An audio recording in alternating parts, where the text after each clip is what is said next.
بسم اللہ الرحمن الرحیم۔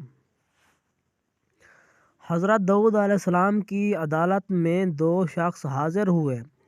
ایک نے یہ دعویٰ کیا کہ اس دوسرے شخص کی بکریاں رات کو میرے کھیت میں گھس گئیں اور انہوں نے میرا سارا کھیت کھا لیا ہے۔ حضرت داؤد علیہ السلام نے یہ فیصلہ دیا کہ سب بکریاں کھیت والے کو دے دی جائیں۔ ان بکریوں کی قیمت کھیت کے نقصان کے برابر تھی۔ جب وہ دونوں شخص واپس ہوئے تو حضرت سلیمان علیہ السلام سے رستے میں ملاقات ہو گئی۔ ان دونوں نے حضرت سلیمان علیہ السلام کو حضرت داؤد علیہ السلام کا فیصلہ سنایا۔ حضرت سلیمان علیہ السلام نے فرمایا، اس فیصلے سے بہتر ایک اور فیصلہ بھی ہے۔ اس وقت حضرت سلیمان علیہ السلام کی عمر شریف 11 برس کی تھی۔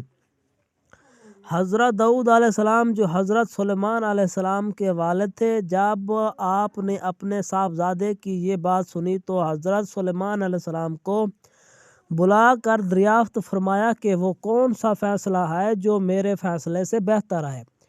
آپ نے فرمایا وہ یہ ہے کہ بکریوں والا اس کھیت کی کاشتکاری کرے کہ جب تک کھیت اس حالت کو پہنچ جائے جس حالت میں بکریوں نے کھائی ہے، اس وقت تک کھیتی والا بکریوں کے دودھ وغیرہ سے فائدہ اٹھاتے، اور جب کھیتی اس حالت میں پہنچ جانے کے بعد کھیتی والے کو کھیتی واپس کر دی جائے اور بکریوں والوں کو اس کی بکریاں واپس کر دی جائیں۔